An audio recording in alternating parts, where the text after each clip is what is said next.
Yesterday, Jamie Dimon, the chairman of J.P. Morgan Chase, the biggest bank in America, went on Fox News and made a confession to Maria Bartiromo. Why did it take so long for corporate America to understand that the supply chains and by the way, elected officials, Congress and the White House, how come it's taken so long to understand that we can't have other countries, particularly adversaries, making our stuff that's important? We should have 15 years ago. Think about that. The man at the very center of the financial system that hollowed out American industry in the first place now says that it was a mistake and we should have seen it 15 years ago. And he's not the only one. Mark Carney is sounding like Trump. Tony Blair is asking Trump's questions. The whole rules-based order is suddenly speaking the Trump language. But if you're watching the mainstream headlines, you're not seeing any of this. You're caught up in which judge just ruled what, or the latest social media storm engineered to keep you doom scrolling. But while you're watching the outrage cycle, something bigger is happening. What the media isn't going to tell you is that Donald Trump just carried out the biggest shift in economic and strategic power of the entire post-war period. And you're not supposed to see it. But Carney, Blair, and Dimon see it, and they're scrambling. I'm Susan Kokinda.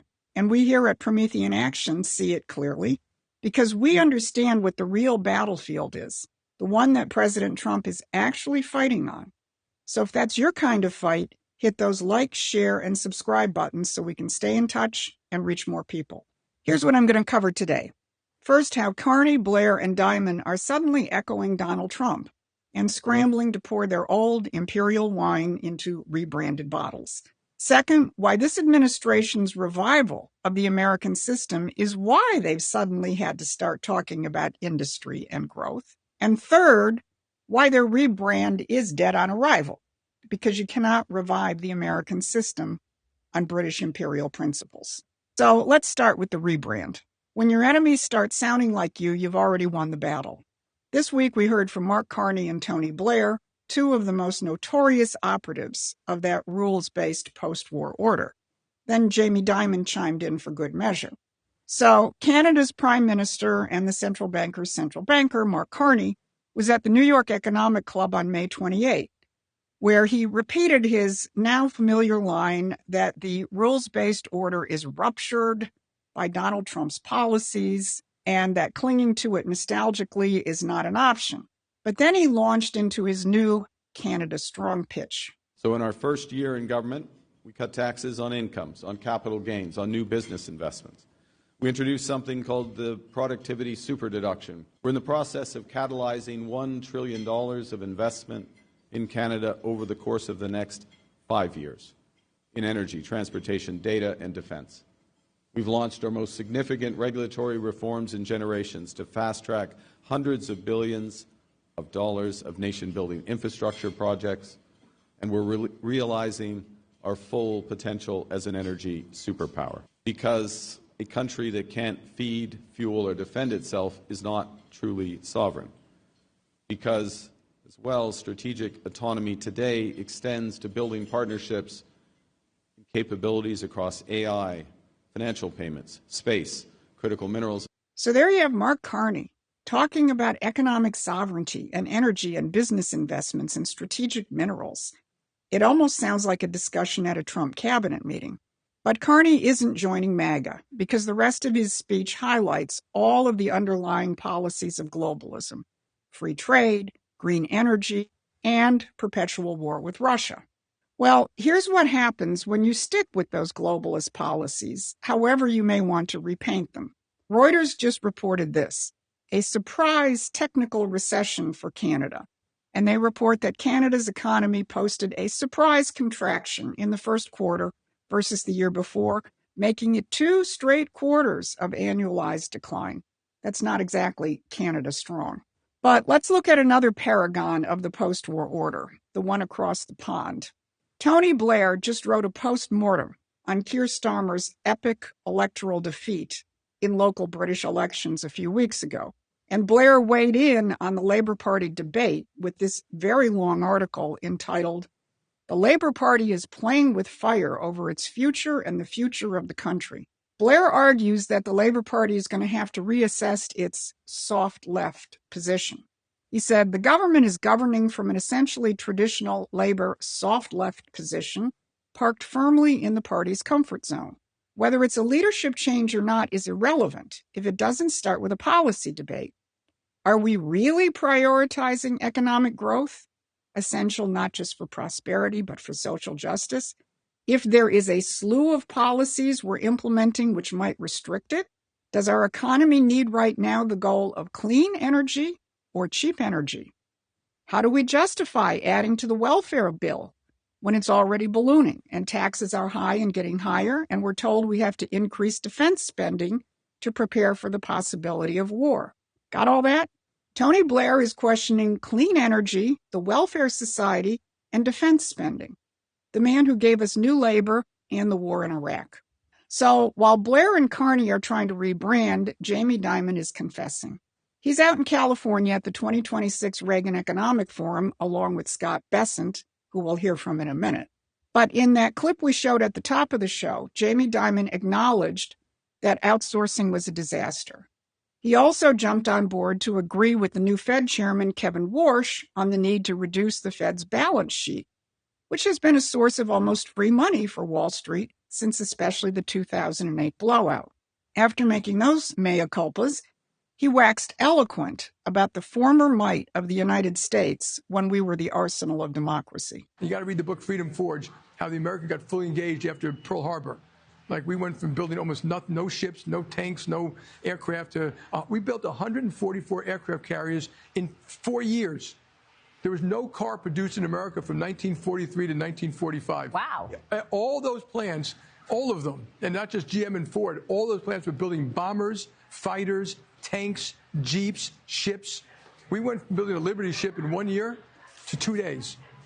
And so we just got to get this machine going, and hopefully this will get it done fast enough. The World War II mobilization was one of the few times in the 20th century that we actually used the American system. Dimon described the process, but he didn't name it by name. Because the understanding of the power of the American system is what the empire does not want you to know or to use. Well, we want you to know it, and we want you to use it. So head on over to Promethean Action and subscribe to our free newsletter. The link is in the description. So these three pillars of the post-war order, a central banker turned prime minister, a former prime minister, and the most powerful banker on Wall Street, all trying to channel Donald Trump. They recognize that something very big is happening, and they're scrambling to stay relevant. Well, here's what that big thing is. Yesterday, President Trump posted this on Truth Social. Think about that. A tanker with almost 1 million barrels of American oil headed to Japan. 2 days earlier, at the televised cabinet meeting, Interior Secretary Doug Burgum put it in the context.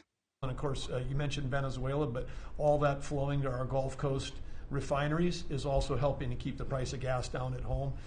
So again, it's an amazing transformation. Bottom line is, the center of geopolitics around energy has moved from other parts of the world to the Western Hemisphere. So when you see that oil tanker, or when Burgum says the center of geopolitics has shifted, you're seeing the American system replace the British system in real time. And it's happening because Trump's team is consciously restoring American system principles, while it equally consciously rejects British system principles. Treasury Secretary Scott Bessent gave an extraordinary speech at that same Reagan Economic Forum that Jamie Dimon was at. I'm going to walk you through a couple of key points in it. Here's the first one. The truth is that for too long, America had been asleep. We mistook comfort for strength. We substituted efficiency for resilience and consumption as a measure of prosperity. We told ourselves that so long as goods were cheaper overseas, it did not matter whether factories went dark in Michigan, Ohio, or Pennsylvania. We assumed that supply chains would always function smoothly and adversaries would always behave responsibly, and the invisible hand would correct vulnerabilities that too few in public life had the courage to confront. Look at what he just did. He threw the infamous invisible hand of British liberal economics out the window. It didn't protect our industries. In fact, it destroyed them. And a little later in the speech, he put it another way. He said, "We assumed the rules-based system would discipline these behaviors, only to find that in too many sectors, it accommodated them." That's a U.S. Treasury Secretary saying the pillars of the post-war free trade system, the invisible hand, or the rules-based system, not only didn't work, but accommodated the destruction of our manufacturing. So then Besant continued. The warning lights were glaring all around us, but our political class preferred the comfort of old formulas. Cheaper was always better, offshoring was inevitable, industrial policy was unfashionable, and strategic dependence was acceptable so long as the cost remained invisible. Beneath every one of those mistakes lay a more basic failure in our philosophy. In reducing economics to consumption, we forgot production. We measured abundance at the checkout counter rather than at the factory gate. Again, he's hitting at one of the key propaganda lines of the whole free trade system. They sold it to people by saying, you can get it cheaper if you outsource. Measure your life from the checkout counter, not the factory gate. And then Besant asserts what we abandoned and what we have to go back to. Somewhere along the way, we lost sight of a foundational principle that previous generations understood instinctively. Economic security is national security. For a nation that cannot manufacture, mine, ship, or refine its needs gradually, cedes its strength and sovereignty to others. That is a dangerous dependency for any country. For manufacturing is more than output on a balance sheet, it is a reservoir of practical capability. Engineers and welders, tool and die makers, and logistic networks, plant managers and workers who know how to solve problems on the factory floor. But America has awakened. We are alert to the fact that a resilient economy is the foundation of a strong republic, that we can measure the health of our economy not merely by what it produces, but whom it lifts, that secure supply chains matter as much as stock indices, that productive capacity is power. That last sentence, productive capacity is power, is the heart of the American system. Measure your economy from the Hamiltonian standpoint of the productive powers of labor. That is, our ability to transform nature, to subdue the earth, and to multiply. When that is unleashed, no amount of sloganeering by Tony Blair or Mark Carney is going to overtake that. Because it's not a slogan, it's a principle. And Scott Besant identified that on Thursday when he ran the White House press briefing. He was served up the usual sophistry by a reporter. Thank you, Mr. Secretary. Appreciate it. Given how much this upcoming midterm election will hinge on the economy, what did you think about President Trump's comments in the cabinet meeting yesterday saying he didn't care about the midterms? So you're calling President Trump a statesman? You're saying that he is taking a statesman-like position, that he has a core belief, and he believes that the most important thing is for Iran never to have a nuclear weapon. So I believe both things can be true, that we can do well in the midterms. Besant hit it on the head. That's the key. The president is acting like a statesman.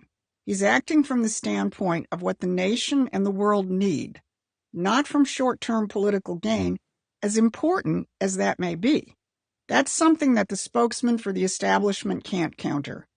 They can borrow some words or slogans, but you can't fake principles, because theirs are the polar opposite of the American system's principles. So this week, three of the most powerful figures of the post-war order, Mark Carney, Tony Blair, Jamie Dimon, all stood up in public and sounded like Donald Trump. Canada strong, labor growth, America's industrial might. They're not copying Trump because they had a change of heart. They're copying him because Besant and Burgum and that tanker just showed the world that the American system is back. So while they pour their old imperial wine into new shiny bottles, Promethean Action is helping build the system that replaces theirs. And if you want to be in on that fight, join us as a supporting member or a contributor. This has been your Saturday Brief. Thanks for watching. Please take a moment and subscribe to our free newsletter at prometheanaction.com.